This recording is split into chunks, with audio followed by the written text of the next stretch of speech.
Ayan, ang aga kong gumising dan para lang maagang maglaba at maaga din matapos.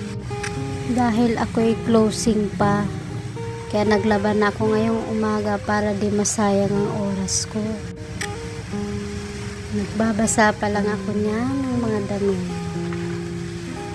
Ang daming labahin. Kaya ako ngayon guys naglaba kasi bukas ako'y may lalakarin. At ako'y magagala muna. Hahaha. Kasi mangot yan habang nagbabasa ng damit. At napakadami nga ang aming labahin. Ay ang aking mister hindi naglaba nung kanyang rest day.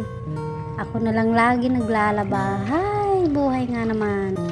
Pero wala tayong magagawa. Nanay tayo eh. Gawain ba? Ayan, tapos na ako guys. Nagsasampay na lang. Natapos din. Nakakapagod pala maglaba. Hay nako, ayoko na nga mag-asawa.